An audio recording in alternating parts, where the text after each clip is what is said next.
Oh, dengan.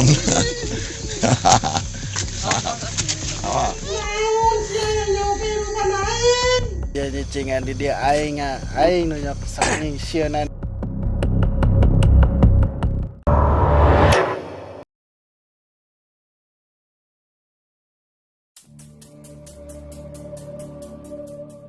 Assalamualaikum lur. Alhamdulillah kemarin bersama Tirunut Misteri membuat konten kembali dalam acara Ghost Stories ya.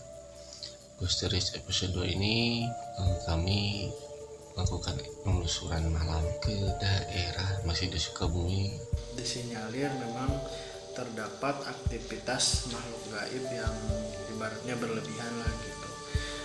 Sampai katanya ada yang menampakkan, ada juga yang dikerjain gitu di situ. Memang benar adanya di Kampung Ulu Jamil itu ada pabrik tahu yang berjalan cuma 2 bulan. Setelah 2 bulan ditinggalkan oleh pemiliknya karena di situ banyak makhluk gaib yang mengganggu sama pekerja pabrik tahu tersebut sehingga tutup gitu. Dan juga cerita dari masyarakat ada satu jembatan sama tanjakan di situ sering kejadian kalau orang lewat juga ada yang menampakkan, dan pernah ada cerita juga mobil muat ikan tuna itu sampai nggak nanjak, sebenarnya tanyakannya nggak seberapa. Dalam bahasa Indonesia, Legok itu artinya daerah yang berada di bawah, dan Cangcut itu adalah celana dalam. Jadi dulunya konon di daerah tersebut ada peristiwa pembunuhan. Pembunuhan itu menimpa seorang wanita yang ditemukan meninggal di bawah jembatan, dan celana dalamnya disimpan di atas pohon, sehingga dari celana dalam yang ditinggalkan di atas oleh warga sekitar dinamakan daerah tersebut Legok Cangcut. Ini Legok Cijengkol ya. Nah, Legok Cangcut namanya terkenal. Itu dengan kalinya Kali Cijengkol namanya. Kali Cijengkol. Oh, biar enggak. Kali Cijengkol. Di sini ceritanya Abah tahu sendiri di sini. Dulu lupa lagi lah, baru beberapa tahun yang lalu di sini ada seorang wanita ditemukan setelah dibunuh di sebelah atas sana. Karena di sini wanita itu hanya mengenakan pakaian dalam, BH sama celana dalam, sehingga terkenal tempat ini Legok Cangcut. Di jembatannya itu ada satu makhluk gaib sejenis kera tapi besar. Dari pengakuannya dia yang sering ganggu. Nah, sehingga masyarakat setempat kalau lewat maghrib aja udah merasa ketakutan gitu.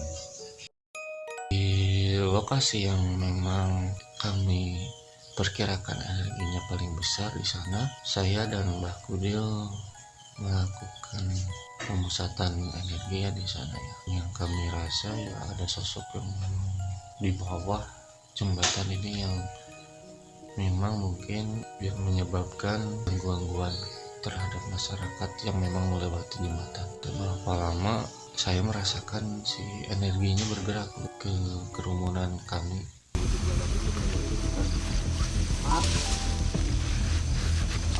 Nah, hal yang pertama saya rasakan itu ketika menyedot energinya, ataupun mungkin kalian berusaha untuk melakukan mediumisasi tersebut tuh, saya puyang ya, seperti biasa puyang, pusing, langung, cuman tidak ada hawa mau muntah ya, tapi di sana agak pusing aja kan.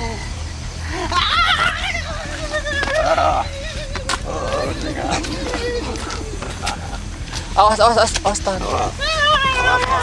Bisa asup ke handap.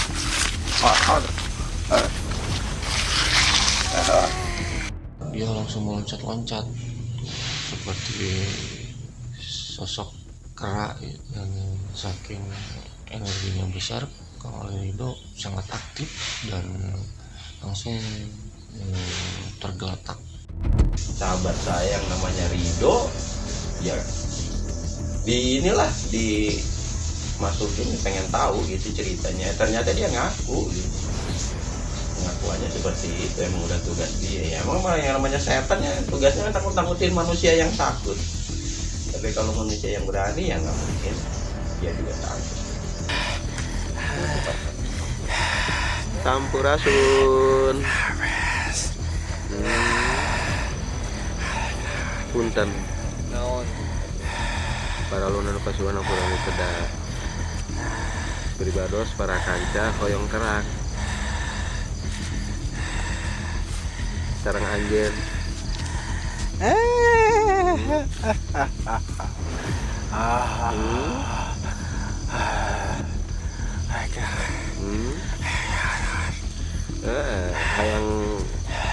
Hayang non hayang wawuh kayak urang ngeburu di dia sareng saya yang wawuh gitu. Ada kilo lain kalam aing. Ada kilo kalam aing len. Lain neneknya Manusia kabeh rek nyawa kehidupan aja. Lain ngaganggu teh. Lain rek ganggu. Naon?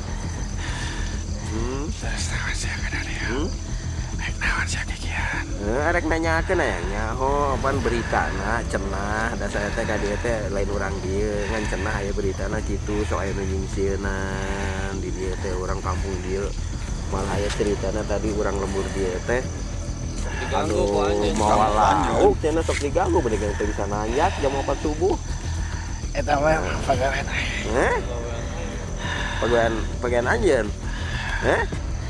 pagawean aing kunaon make ngaganggu emang tugas aing mangkat ngaganggu jangan nyelakakan si lain ngaganggu ka manusia tugas anjeunnya tugas aing naon maksudna nu marentah aing nu marentah saha nu marentahna jagaan saha nu marentahna sok hayang nyaho. Jadi ketika ditanya si sosok ini memang ingin mengganggu warga karena memang sosok ini ada energi yang negatif yang aktif ya, sehingga ditambah suasana di lingkungan tersebut yang memang membuat semakin seram ya, karena penerangan tidak ada gitu ya. Si Abah tuh melakukan perbincangan ya dengan saya dalam kondisi dalam mediumisasi dan dipengaruhi beberapa energi memang seperti itu gitu, tanpa di luar kesadaran lah gitu melakukan gerakan-gerakan terus mungkin ngobrol apalah gitu yang cuman memang lemas gitu yang saya rasakan tuh lemes banget sampai jalan aja di papah lah. Sosok ibu tiba-tiba ingin berdiri loh. Ketika diberdirikan oleh Mbak Kudil, sosok itu mengarah ke suatu ujung jembatan akan loncat gitu.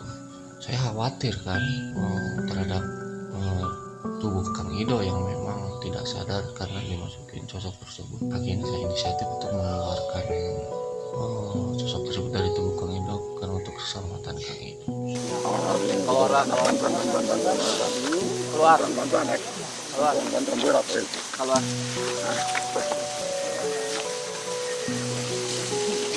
Keluar.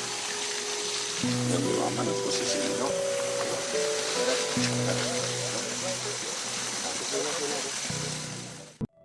Setelah melakukan mediumisasi di sana, ya kami lanjut ke tempat di atasnya karena ada pabrik kosong ya, sebuah pabrik tahu yang sudah lama tidak digunakan karena konon katanya si pemilik mengalami gangguan. Ini juga pabrik tahu udah kayak terbengkalai lama hampir setahun katanya bro. Terus diisi cuman 2 bulan. Kenapa itu? Karena mungkin tadi ya terdapat gangguan makhluk gaib di sana.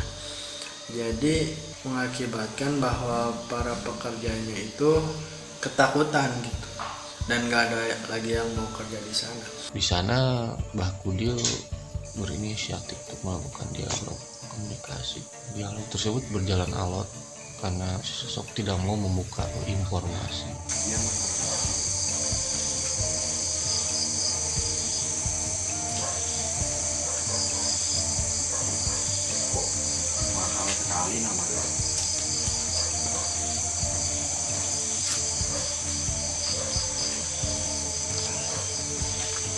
kami nggak tahu, di sini cuma pengen tahu cerita masyarakat